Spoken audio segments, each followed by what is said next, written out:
दोस्तों, इस वीडियो में मैं आपको जानकारी दूंगा कक्षा 10वीं के अध्याय 15 प्रश्नावली 2 का। ये देखिए 5वां प्रश्न है। बहुत ही इंपॉर्टेंट प्रश्न है। चलिए देखते हैं कैसे बनेगा। सबसे पहले यहाँ पे दिया है कि व्यास दिया है, तो हम लोग यहाँ पे लिख लेंगे रोलर का व्यास। ठीक ना, जो दिया है उसको लिखना पड़ता है। तो यहाँ पे हम लोग नोट कर लेंगे रोलर का व्यास बराबर यहाँ पे देखिए दिया है 84 सेंटीमीटर।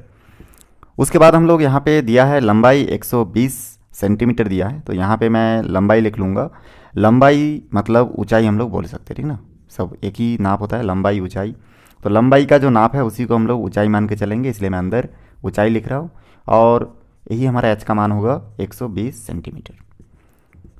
अब उसके बाद इसमें बताया गया है कि ये जो रोलर है ये 500 चक्कर लगाता है मैदान का। पूरे मैदान का एक बार चलने में 500 चक्कर लगाता है। तो मैदान का क्षेत्रफल हमको ज्ञात करना है। तो देखिए सबसे पहले तो हम लोग जानते हैं कि बेलन जो है उसका वक्र भागी क्या करता है, मैदान के में चक्कर लगाता है, वक्र पृष्ठ। तो इसलिए हम लोग वक्र पृष्ठ के साथ इस 500 का गुना कर देंगे। तो सबसे आसान ये रहेगा, रोलर कितना क्षेत्रफल तय करता है, तो हम लोग इसलिए यहाँ पे लिखेंगे मैदान का क्षेत्रफल। ठीक ना, मैदान का क्षेत्रफल। और इस मैदान के क्षेत्रफल में क्या क्या चीज़ शामिल होगा देखिए। पहले तो बेलन का वक्र पृष्ठ शामिल होगा, ठीक ना, क्योंकि बेलन का वक्र पृष्ठ के द्वारा ही हम लोग चक्कर लगा रहे हैं। तो बेलन का वक्र पृष्ठ का क्षेत्रफल। और हम लोग जानते हैं कि टोटल मिला के जो रोलर है ये 500 चक्कर लगा रहा है, यहाँ पे लिखा हुआ है, इसलिए 500 का गुना कर दिए। अगर 2 चक्कर लगाता तो 2 से गुना करता, 400 चक्कर लगा तो 400 से, क्योंकि यहाँ पे 500 चक्कर लगाया इसलिए 500 से गुना कर दिए। अब यहाँ पे बेलन का वक्र पृष्ठ का सूत्र आप लोग को मालूम होगा, होता है 2πRh और 500 का 500। यहाँ पे पाई का जो वैल्यू है आप लोग जानते हैं 22/7 होता है। आर का वैल्यू मतलब व्यास यहाँ पे 84 सेंटीमीटर दिया है, तो हम लोग को इस व्यास को चेंज करना पड़ेगा, क्योंकि हम लोग जानते हैं व्यास इसमें नहीं बिठा सकते, लेकिन हाँ व्यास को त्रिज्या में चेंज कर सकते हैं। तो आप लोग सब जानते ही होंगे त्रिज्या बराबर होता है व्यास बटे 2, इसलिए मैं यहाँ पे व्यास बटे 2 बराबर व्यास का वैल्यू है इसमें 84, तो 84/2 मतलब यहाँ पे हमको प्राप्त हो जाएगा 42। त्रिज्या को आर से दर्शाते हैं और आर का वैल्यू हमको 42 सेंटीमीटर में प्राप्त हो रहा है यहाँ पे देखिए। तो इसलिए मैं यहाँ पे लिखूँगा 42 और h का जो वैल्यू है मतलब हाइट जो है इसमें देखिए 120 है, तो 120 लिखूँगा। और 500 का गुना किया था साइड में, तो 500 का 500। आप इस 500 को अगर चाहते तो अलग से भी गुना कर सकते थे, लेकिन मैं यहीं पे कर दे रहा हूँ। आगे जाके हम लोग यहाँ पे देखेंगे कि इस 7 से 42 को काटेंगे तो 6 बचेगा, और यहाँ पे 2 और 22 का गुना कर देंगे तो हो जाएगा। इस प्रकार बिठा लीजिए पहले, उसके बाद हम लोग गुना कर लेंगे। अब देखिए 22 और 2 का गुना करेंगे तो आ जाएगा 44। 44 और 6 का गुना करेंगे तो यहाँ पे देखिए कितना आ रहा है, रफ में मैं आपको बता रहा हूँ। 4 छक्के 24 का 4, यहाँ पे 2, 4 छक्के 24 और 2 हो जाएगा इसमें 26, मतलब 264। ठीक, और यहाँ पे 12, 120 और 500 बचा है, तो देखिए 12 और 5 को गुना करूँगा तो आ जाएगा 60। और ऑलरेडी 1 2 3 जीरो है, तो 3 जीरो लगा दीजिए, बहुत आसान है। उसके बाद हम लोग खाली क्या करेंगे, 6 के साथ इसका गुना कर देंगे और जितना जीरो यहाँ पे है इस 4 जीरो के इसके पीछे लगा देंगे। तो चलिए करते हैं वैसे। तो 264 के साथ अगर मैं 6 का गुना कर दूँ तो आ जाएगा देखिए 4 छक्के 24 का 4 हासिल 2, 6 छक 36 और 2 38 का 8, 3, 6 दूनी 12 और 3 हो जाएगा 15। तो यहाँ पे आ रहा है 1584। खाली संख्या को गुना किया, शून्य को मैं कुछ गुना वगैरह नहीं किया हूँ। तो इस शून्य को अब मैं क्या करूँगा, यहाँ से शून्य को मैं इसके पीछे लगा दूँगा 4 जीरो, तो हो गया देखिए यहाँ पे 1584,0,0,0,0। तो ये हम लोग किस में प्राप्त किए अभी, सेंटीमीटर में। तो यहाँ पे मैं सेंटीमीटर लिखूँगा, लेकिन हमारे बुक में जो उत्तर दिया है वो आपका ठीक ना सेंटीमीटर में नहीं दिया है। हमारे बुक में जो आंसर दिया है वो दिया है मीटर में, तो इसलिए हम लोग इसको मीटर में चेंज करेंगे और यहाँ पे लिखेंगे सेंटीमीटर स्क्वायर, वर्ग सेंटीमीटर, क्योंकि यहाँ पे आर भी सेंटीमीटर में था, एच भी सेंटीमीटर में है, इसलिए यहाँ पे वर्ग सेंटीमीटर। अब देखिए चेंज करने के लिए इसका नियम होता है कि आप अगर सेंटीमीटर से मीटर में चेंज कर रहे हो तो सेंटीमीटर अगर एक बार है तो जो संख्या है उस संख्या को, ठीक ना, जो संख्या सेंटीमीटर में एक बार है उसको एक बार 100 से गुना करते हैं। लेकिन जो संख्या सेंटीमीटर में 2 बार है, देखिए यहाँ पे 2 बार है, तो इसको 2 बार 100 से माने भाग देंगे। तो यहाँ पे सेंटीमीटर एक बार रहने से इस संख्या को मैं क्या करता, एक बार 100 से भाग देता। लेकिन यहाँ पे क्योंकि सेंटीमीटर 2 बार है, वर्ग सेंटीमीटर मतलब 2 बार है, इसलिए इसको 100 से हम लोग 2 बार गुना करेंगे। तो मैं डायरेक्ट 10,000 भी लिख सकता था, और या फिर मैं डायरेक्ट 2 बार 100 100 भी लिख सकता था नीचे भाग में। तो इस प्रकार से ये चारों जीरो के साथ ये चारों जीरो जो है आपस में कट जाएगा और जो हमारा आंसर बचेगा ये हो जाएगा हमारा वर्ग मीटर में। तो बहुत आसान है। सेंटीमीटर से मीटर में चेंज करने के लिए क्या करते हैं, सेंटीमीटर एक बार है तो एक बार 100 से भाग, सेंटीमीटर 2 बार है तो 2 बार 100 से भाग दे देंगे, तो आपका ये जो प्रश्न है वो मीटर में चेंज हो जाएगा, सेंटीमीटर से मीटर में। अब इसके बाद चलिए मैं आपको इसका नेक्स्ट क्वेश्चन बताऊंगा। यहाँ पे देखिए हमारा जो छठवां प्रश्न है इसमें लिखा है बेलन का आयतन ज्ञात कीजिए और जिसकी त्रिज्या जो दिया है उसको लिए नोट कर लेते हैं। तो बहुत सिंपल एक क्वेश्चन दिया है, ठीक ना। आप इस प्रकार के क्वेश्चन को ज़्यादा फोकस कीजिए क्योंकि 10वीं क्लास में इस तरह का क्वेश्चन ज़्यादा आता है। तो त्रिज्या देखिए यहाँ पे दिया है 3 सेंटीमीटर और ऊंचाई जो दिया है यहाँ पे 14 सेंटीमीटर। तो यहाँ पे त्रिज्या और ऊंचाई दोनों को हम लोग नोट कर लेंगे। उसके बाद यहाँ पे बताया गया है कि पूछा गया है कि आयतन ज्ञात करके बताइए, तो हम लोग यहाँ पे लिख लेंगे। उससे पहले देखिए यहाँ पे आप लोग ये सब लिख लेना, बेलन का त्रिज्या तथा ऊंचाई, ठीक ना। उसके बाद हम लोग यहाँ पे लिखेंगे बेलन का आयतन। तो बेलन का आयतन का सूत्र आप लोग को याद हो गया होगा, बहुत सिंपल सा है और वो सूत्र है पाई आर स्क्वायर एच। यहाँ पे हम लोग यहाँ पे मान बैठाएंगे, पाई का वैल्यू होता है 22/7, आर का वैल्यू यहाँ पे आप जानते हो 3 होता है तो 3 का स्क्वायर होगा, एच का वैल्यू आप लोग जानते हो यहाँ पे दिखा रहा है 14 सेंटीमीटर। सभी को हम लोग एक साथ गुना कर देंगे, 3 2 बार है तो 3 × 3 लिखेंगे, यहाँ पे 14 का 14। हम लोग जानते हैं 7 से 3 22, 3 नहीं कटेगा लेकिन 14 कट सकता है तो यहाँ पे 2 बचेगा। जो बचा है उसको सभी को हम लोग नोट कर लेंगे। और उसके बाद देखिए यहाँ पे हो जाएगा आपका कितना, 2 3 6 और 6 3 18, तो हो जाएगा 22 × 18। 22 × 18 को आप लोग गुना कर लेंगे तो यहाँ पे आपको प्राप्त होगा 396, क्योंकि यहाँ पे पाई 2 बार है, आर 2 बार है और एच 1 बार और ये सेंटीमीटर में है तो 3 सेंटीमीटर होने के कारण यहाँ पे हम लोग लिखेंगे घन सेंटीमीटर। तो बहुत आसानी से देखिए हमारा ये क्वेश्चन सॉल्व हुआ। चलिए 7वां नंबर देखते हैं। यहाँ पे देखिए जो 7वां प्रश्न है इसमें नोट किया हुआ है कि एक बेलन के आधार का क्षेत्रफल 154 वर्ग सेंटीमीटर और ऊंचाई 10 सेंटीमीटर है, बेलन का आयतन ज्ञात कीजिए। तो यहाँ पे जो क्षेत्रफल दिया है, ऊंचाई दिया है, ऊंचाई को हम लोग जानते हैं कि हल तो नहीं करना है, जो ऊंचाई का मान है उसी को हम लोग डायरेक्ट हमारे जो सूत्र होगा बेलन का उसमें हम लोग बिठा सकते हैं, इसलिए इसको मैं ऊपर लिखूँगा। और ऐसा चीज़ जिसमें से हम लोग को कुछ मान प्राप्त करना हो सकता है उसको हम लोग नीचे लिखेंगे, जैसे बेलन के आधार का क्षेत्रफल। और हमको बोले कि बेलन का आयतन ज्ञात करो, तो यहाँ पे हम लोग लिख लेंगे बेलन के आधार का क्षेत्रफल। बेलन के आधार का क्षेत्रफल नोट कर लेना है। और उसके बाद देखिए यहाँ पे हम लोग क्या करेंगे कि सबसे पहले हमारे ध्यान में रहना चाहिए कि हमको क्या पता करने के लिए कहा गया है। तो यहाँ पे आप देख रहे हैं कि बेलन का आयतन ज्ञात करने के लिए कहा गया है और बेलन के आयतन का सूत्र आप लोग को मालूम होगा। बेलन का आयतन का सूत्र होता है पाई आर स्क्वायर एच, ठीक ना, ये होता है बेलन का आयतन। तो हम लोग जानते हैं कि हमको पाई का मान तो मालूम है 22/7, आर का वैल्यू भी हमको मालूम यहाँ पे नहीं हो रहा है, ठीक ना। एच का जो मान है वो भी हम लोग बिठा सकते हैं 10, लेकिन आर का मान हम लोग नहीं बिठा पा रहे हैं। तो इसलिए हमको फोकस करना है कि क्वेश्चन में आर का मान कहाँ से हम लोग प्राप्त करें। तो यहाँ पे देख रहे हैं कि बेलन के आधार का क्षेत्रफल दिया है और आप सभी जानते हैं कि बेलन का जो आधार है वो एक वृत्त होता है, ठीक है। यहाँ पे जैसे कि मैं डायग्राम आपको बना के दिखा रहा हूँ, यहाँ पे जो बेलन होता है, ठीक ना, बेलन का आधार क्या होता है, यहाँ पे हम लोग देख रहे हैं कि बेलन का जो आधार होता है वो क्या होता है, एक वृत्त होता है। बेलन के ऊपर भी एक वृत्त और बेलन के नीचे भी एक वृत्त होता है। तो इसलिए ये बेलन के आधार का क्षेत्रफल का मतलब है बेलन के वृत्त का क्षेत्रफल। तो यहाँ पे हम लोग जानते हैं कि वृत्त का क्षेत्रफल होता है पाई आर स्क्वायर और यहाँ पे होगा 154। यहाँ से हम लोग हल करेंगे तो हो जाएगा 22/7 और आर का मान हमको मालूम नहीं है, इसलिए आर स्क्वायर अपनी जगह पे रहेगा, 154 के 154, 7 यहाँ पे देखो भाग में है, इधर जाके गुना हो जाएगा। तो 154 के साथ 7 मल्टीप्लाई और 22 ऊपर है, ये नीचे आ जाएगा, यहाँ पे खाली आर स्क्वायर बचा। उसके बाद हम लोग जानते हैं कि 154 भी सम संख्या है, 22 भी सम संख्या है, इकाई में 2 और 4 है मतलब सम है। तो यहाँ से 154 का आधा होता है 77 और यहाँ पे 22 का आधा होता है 11। फिर हम लोग क्या करेंगे, इस 11 से 77 को काटेंगे तो 7 आएगा, तो यहाँ पे बचा 7 × 7 और इस तरफ देखिए आर स्क्वायर बचा है। तो इस आर का जो स्क्वायर इसको पक्षांतर कर देंगे तो ये आके इधर आके रूट हो जाएगा। यहाँ से हमको आर का जो मान प्राप्त होगा वो खाली 7 प्राप्त होगा, तो हम लोग इसको सेंटीमीटर में लिख सकते हैं। अब हमको और भी काम इसमें बचा है, क्योंकि इसमें पूछा गया है कि बेलन का जो आयतन है उसको ज्ञात करो। अब क्योंकि हमको ऊंचाई का मान भी पता चल गया, मतलब एच का मान भी पता चल गया और यहाँ से आर का वैल्यू भी हमको पता हो गया है, तो हम लोग यहाँ पे लिखेंगे बेलन का आयतन। तो फिर यहाँ पे हम लोग नोट करेंगे बेलन का आयतन, क्योंकि आयतन हमको पता करने के लिए कहा गया था, इसलिए बेलन का आयतन लिख के और इसका सूत्र जो होता है उसको मैं यहाँ पे नोट करूँगा, पाई आर स्क्वायर एच। पाई का वैल्यू आप लोग जानते हो 22/7। आर का वैल्यू यहाँ पे दिया है 7 सेंटीमीटर, और क्योंकि आर का घात 2 है इसलिए इसका 2 होगा। एच का मान यहाँ पे हमको दिख रहा है 10 सेंटीमीटर। इन सभी को हल करेंगे तो देखिए 22/7, 7 का घात 2 है, मतलब 2 बार नोट कर सकते हैं, चाहे तो डायरेक्ट काट भी सकते थे यहाँ से, लेकिन चले 2 बार नोट कर लिए, ठीक है। उसके बाद 7 7 कट गया, यहाँ से 22 × 7 × 10 बचा है।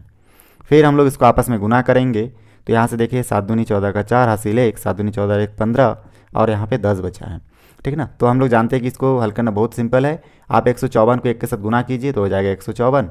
ऐसा गुना कब करेंगे, जब आपका खाली संख्या के बाद खाली क्या रहेगा, आपका शून्य रहेगा। तो इसलिए हम लोग यहाँ पे देख रहे हैं कि 1 के साथ गुना कर दिया इतना आया, और 0 का 0 लगा देंगे, तो हमारा जो आंसर है वो हमको प्राप्त होगा घन सेंटीमीटर में, ठीक है। घन सेंटीमीटर क्यों हुआ, क्योंकि यहाँ पे देखिए आर 2 बार है, एच 1 बार है, तो 2 बार का 2 सेंटीमीटर और 1 सेंटीमीटर 3 सेंटीमीटर, इसलिए हो गया घन सेंटीमीटर। बहुत आसानी से हमारा 7वां क्वेश्चन बन चुका है। चलिए 8वां क्वेश्चन देखते हैं। अब देखिए यहाँ पे जो 8वां प्रश्न है, यहाँ पे लिखा है एक बेलन के आधार की परिधि 88 सेंटीमीटर है, और इससे पहले बोला गया था आधार की क्षेत्रफल, ठीक ना। क्षेत्रफल मतलब जो बेलन होता है, यहाँ पे देखिए मैं बेलन बना रहा हूँ यहाँ पे, ठीक ना। तो इस बेलन का जो आधार है, ठीक, इस बेलन का जो आधार है वो एक वृत्त था, तो वृत्त के अंदर का जो भाग है, इस पूरे भाग को हम लोग क्या बोलते हैं, क्षेत्रफल बोलते हैं। लेकिन परिधि खाली ये जो राउंड आपको दिख रहा है, ये लाइन, इस लाइन को परिधि बोला जाता है। तो परिधि का मान जो होता है वो होता है 2πr, और इसके अंदर का जो क्षेत्रफल होता है उसका मान होता है πr², ठीक ना, किसका, वृत्त का।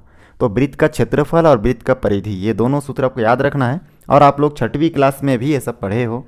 तो चलिए अब हम लोग इसमें आगे बढ़ते हैं। तो हम लोग इसमें जानते हैं कि जो प्रश्न दिया है उसको नोट कर लेंगे। यहाँ पे ऊंचाई 10 सेंटीमीटर दिया है, मैं पहले से नोट कर लिया हूँ, और उसके बाद आधार की परिधि, तो यहाँ पे हम लोग लिखेंगे बेलन के आधार की परिधि, बेलन की आधार की, ठीक ना, यहाँ पे सॉरी यहाँ पे लिखना है आधार की परिधि।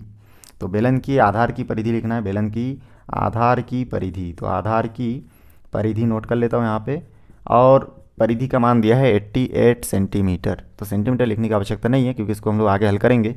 आधार की परिधि का जो सूत्र होता है, हम लोग अभी बताया आपको कि 2πr होता है, क्योंकि बेलन का आधार एक वृत्त होता है, और वृत्त का परिधि जो है 2πr होता है। 88 यहाँ पे आपको लिखना है। उसके बाद यहाँ पे देखना है कि आप क्या कर सकते हैं, देखिए पाई का वैल्यू आप बिठा सकते हैं, कितना होता है 22/7, और यहाँ पे आर का आर इक्वल टू 88 आर रहेगा, बाकी सब संख्या उधर पक्षांतर होगा। तो हम लोग पहले देखते हैं कि बट्टे के नीचे 7 है, तो ये बट्टे के ऊपर हो जाएगा, मतलब इधर जाके 87 के साथ मल्टीप्लाई हो जाएगा, तिरक गुना। और ये 2 और 22 जो है, ये देखिए ऊपर गुना में है, तो ये दोनों नीचे चला जाएगा, 2 और 22। यहाँ से हम लोग आगे सॉल्व करेंगे, तो यहाँ से हम लोग जानते हैं कि 88 × 7, और नीचे के इन दोनों को गुना कर देते पहले, तो आ जाएगा 44। 44 से 88 को काटूंगा तो 2 बचेगा, तो आर का हमको फाइनली मान प्राप्त हो रहा है 2 × 7 मतलब 14, और ये सेंटीमीटर में रहेगा। उसके बाद हम लोग आगे सॉल्व करते हैं। तो हम लोग को इसमें बताया गया कि बेलन का आयतन ज्ञात करो, तो हम लोग यहाँ पे लिखेंगे बेलन का आयतन। इससे पहले जो प्रश्न में बनाया था 7वां नंबर में, ऐसे ही आपको बनाना है लगभग। तो बेलन का आयतन आपको यहाँ पे नोट करके, बेलन का आयतन का सूत्र भी याद हो गया होगा, πr² h होता है। यहाँ पे हम लोग पाई का वैल्यू जानते हैं 22/7 होता है। आर का जो वैल्यू है हमको प्राप्त हो चुका है, देखिए यहाँ से कितना 14, ठीक ना, ये हमको प्राप्त हुआ 14 सेंटीमीटर। तो यहाँ पे हम लोग लिखेंगे 14 का स्क्वायर लिख दूंगा, क्योंकि आर स्क्वायर है, और एच का वैल्यू यहाँ पे 10 दिख रहा है, तो 10 लिखूंगा। आगे सॉल्व करूंगा तो 22/7 इंटू 14 को 2 बार मैं मल्टीप्लाई के रूप में लिखूंगा, और 10 का 10, 7 से 14 को काटूंगा तो 2 बचेगा। यहाँ से 22 × 2, और यहाँ पे 14 × 2, दो संख्या गुना कर देता हूँ, 22 और 2 हो जाएगा 44, और 14 और 10 हो जाएगा 140, 14 एकम 14, 0 का 0। उसके बाद हम लोग यहाँ पे देखिए क्या करेंगे, 44 और 14 को आपस में गुना करेंगे। तो यहाँ पे रफ में मैं गुना करके देख रहा हूँ कि कितना आएगा, तो चलिए रफ में गुना करने से पता चलेगा। यहाँ पे हम लोग लिख सकते हैं 44 गुना 14 लिख देता हूँ, 0 को मैं बाद में लगा दूंगा उत्तर में, तो हो जाएगा देखिए यहाँ से 4 चक 16 का 6 हासिल 1, 4 चक 16 17, और यहाँ से हो जाएगा 4 एकम 4, 4 एकम 4, तो यहाँ पर हो रहा 6, 4 और 7 हो जाएगा 11 का 1 हासिल 1, तो यहाँ से 4 और 1 5 और 1 6। तो इस प्रकार से 616 प्राप्त होगा। यहाँ पे क्योंकि एक 0 था, ठीक ना, 14 के बाद 0 था ना, 14 के बाद 0 था, इसलिए यहाँ पे भी 0 मैं उत्तर में लगा दूंगा। तो हमारा फाइनली जो आंसर हमको प्राप्त होगा वो प्राप्त होगा 6160, ठीक। और ये हो जाएगा घन सेंटीमीटर में। आयतन को हमेशा घन सेंटीमीटर में लिखा जाता है, क्योंकि लंबाई चौड़ाई ऊंचाई होता है इसमें, तो इसलिए घन सेंटीमीटर। तो ये हमारा देखिए आंसर जो बहुत आसानी से हमको प्राप्त हुआ। ये प्रश्न भी बहुत इंपॉर्टेंट है क्योंकि ये जो प्रश्न है ये छत्तीसगढ़ में आया था आपका, छत्तीसगढ़ में आया था सेट सेट यहाँ पे ए में आया था और ये 2020 की बात है, ठीक ना। तो इस प्रकार से ये क्वेश्चन देखिए कितना इंपॉर्टेंट है क्योंकि यहाँ पे 2020 में छत्तीसगढ़ में सेट ए में पूछा गया था, इसलिए इसको अच्छे से तैयारी कीजिएगा। चलिए इसके बाद मैं 9th नंबर क्वेश्चन बताऊंगा। यहाँ पे देखिए जो 9 नंबर क्वेश्चन है ये बहुत ही इंपॉर्टेंट है। एक बेलन का आयतन 3080 घन सेंटीमीटर है और ऊंचाई 20 सेंटीमीटर। तो बेलन को त्रिज्या क्या होगा ये हमको पता करना है। तो इसको पता करने के लिए सबसे पहले हम लोग क्या करेंगे, यहाँ पे नोट कर लेंगे जो दिया है। तो सबसे पहले मैं ऊंचाई को नोट करूँगा क्योंकि ऊंचाई को तो हमको हल नहीं करना है। तो यहाँ पे ऊंचाई h इक्वल टू हम लोग लिखेंगे 20 सेंटीमीटर। उसके बाद देखिए यहाँ पे बेलन की आयतन जो है वो भी दिया है, तो यहाँ पे नोट करेंगे बेलन का आयतन, और बेलन का आयतन का मान यहाँ पे डायरेक्ट दे दिया है 3080 घन सेंटीमीटर। अब हम लोग बेलन का आयतन का सूत्र भी जानते हैं, तो हम लोग सूत्र इस तरफ लिखेंगे। बेलन का आयतन हम लोग जानते हैं कि पाई आर स्क्वायर एच होता है, और यहाँ पे इसका वैल्यू जो दिया है 3080 यहाँ पे दिया है, उसको बिठा देंगे। उसके बाद पाई का वैल्यू आप लोग जानते हैं 22/7। आर का वैल्यू हम लोग नहीं जानते, इसलिए आर का स्क्वायर मल्टीप्लाई के रूप में लिखेंगे सब। एच को हम लोग 20 इस प्रकार लिख सकते हैं, एच का वैल्यू 3080 लिख लेंगे। यहाँ से देखेंगे कि इस पूरे लाइन में खाली आर ऐसा है जो त्रिज्या निकालना आर का वैल्यू, तो आर को हम लोग एक तरफ रखेंगे, बाकी सभी संख्याओं को दूसरे तरफ पक्षांतर कर देंगे। यहाँ पे 7 खाली नीचे दिख रहा है, सिंगल संख्या भी बटे के ऊपर ही माना जाता है, ठीक ना, नीचे नहीं है। तो इसमें से 7 को हम लोग बटे के नीचे है, इधर जाके 3080 के साथ मल्टीप्लाई हो जाएगा। 22 और 20 को आपस में गुना करके मैं क्या करूँगा, नीचे एक साथ शिफ्ट कर दूंगा क्योंकि ये लोग ऊपर है, गुना में है। बटे के इस तरफ आके भाग में हो जाएगा, बटे के नीचे हो जाएगा। यहाँ से 0 और 0 कैंसिल हो जाएगा। तो यहाँ पे देखिए हमारा जो मान आ रहा है 308 × 7 और यहाँ पे 22 × 2। फिर इस 2 से मैं 308 को मैं भाग दे दूँगा, तो यहाँ से मेरे को देखिए कितना प्राप्त होगा, ठीक है। यहाँ पे रफ में मैं आपको रफ करके भी बताऊँगा। तो मैं 308 को अगर आधा कर दूँगा तो यहाँ से प्राप्त होगा 2 एकम 2 हासिल, यहाँ पे 1 बचा है, फिर 0 का 0, फिर यहाँ पे हो जाएगा 5 दूनी 10 और यहाँ हो जाएगा देखिए आपका 4 दूनी 8, मतलब 154, ठीक ना, 4 दूनी 8 हो गया। तो 154 हमको प्राप्त हुआ यहाँ पे, इसलिए इन दोनों को हम लोग काटेंगे और यहाँ पे लिखेंगे 154, यार नीचे लाइन में साफ सुथरा करके लिख सकते हैं 154 × 7/22। बहुत आसान है। उसके बाद आगे हम लोग देखेंगे कि यहाँ पे बिठाएंगे आर स्क्वायर इक्वल टू 154 को हम लोग आधा कर देंगे, तो इसका आधा हो जाएगा 77, और ऑलरेडी 7 बचा हुआ है साइड में, इसको 7 को लिखेंगे, और 22 का आधा हो जाएगा 11। आधा करते जाना है, जो इवन नंबर है उसी प्रकार से यहाँ से 77 को 11 से काटेंगे तो 7 बचेगा। तो आर स्क्वायर इक्वल टू यहाँ पे बचा 7 × 7, आर इक्वल टू यहाँ से स्क्वायर पक्षांतर हो जाएगा, तो इसके ऊपर जाके रूट में कन्वर्ट हो जाएगा। इस प्रकार एक जोड़ी में से एक संख्या बाहर निकलेगा, मतलब 7। तो आर का जो वैल्यू हमको प्राप्त हुआ 7 सेंटीमीटर। तो बहुत आसानी से देखिए हमारा ये 9th नंबर क्वेश्चन भी बन चुका है। चलिए 10वां नंबर क्वेश्चन देखते हैं। यहाँ पे देखिए जो हमारा यहाँ पे प्रश्न है, प्रश्न नंबर 10, इसमें लिखा है कि एक 35 सेंटीमीटर ऊंचाई वाले जार, जिसको बेजेल भी बोलते हैं, में 11 लीटर जूस आता है, ठीक ना। जार में क्या आता है, 11 लीटर जूस आता है। जार का व्यास हमको ज्ञात करना है, ठीक ना। कोई जार है, ठीक ना, ऐसे करके कांच का कोई मान के चलते कोई जार ऐसे रखा हुआ है, और इस जार का हमको क्या करना है, व्यास ज्ञात करना है, मतलब यहाँ से लेके यहाँ तक का इसका व्यास कितना है, ठीक ना। तो इस प्रकार हमको ज्ञात करके बताना है कि कितना होगा। तो ये हमारे लिए क्वेश्चन मार्क है, तो उसको पता करेंगे। इसमें नाप दिया गया है कि 1 लीटर को 1000 घन सेंटीमीटर मानना है। तो जो जो दिया है उसको पहले नोट कर लेता हूँ। सबसे पहले यहाँ पे दिया है ऊंचाई 35 सेंटीमीटर, तो यहाँ पे हम लोग यहाँ पे लिख लेंगे ऊंचाई, और ऊंचाई को ऐसे दर्शाते हैं। इसका मान दिया है 35 सेंटीमीटर, उसको भी नोट कर लेंगे। उसके बाद देखिए यहाँ पे लिखा है 11 लीटर जूस आता है, तो जूस जो आता है वो क्या है, 11 लीटर, मतलब जितना लीटर जूस उसके अंदर आता है जार के अंदर वही उसका आयतन है। तो 11 लीटर आता है, तो आयतन कितना हो जाएगा, 11 लीटर। तो जार का आयतन हम लोग लिख लेंगे बराबर 11 लीटर। अब क्योंकि इसमें बोला है कि 1 लीटर बराबर 1000 मानना है, तो 11 लीटर बराबर कितना होगा, तो 11 गुणित 1000 हो जाएगा, ठीक ना। 1 में 1000, 2 में 2000, 3 लीटर में 3000 घन सेंटीमीटर, 4 में 4000 घन सेंटीमीटर, ऐसे करके 11 में गुना करेंगे 1000 से, तो हो जाएगा 11000 घन सेंटीमीटर। बहुत आसान सा एक टॉपिक था, ठीक ना, इसको आपको समझना है। अब ये सब दिया गया है, लेकिन हम लोग जार का आयतन का सूत्र भी जानते हैं पहले से, तो उस सूत्र को भी यहाँ पे नोट करेंगे, ठीक है ना। तो हम लोग जानते हैं कि जार का आयतन और जार का आयतन का मान हमको इतना प्राप्त हुआ। तो जार के आयतन का सूत्र भी लिखेंगे पाई आर स्क्वायर एच। पाई का वैल्यू हम लोग जानते हैं 22/7, आर का वैल्यू हमको मालूम नहीं है और एच का वैल्यू हमको मालूम है 35।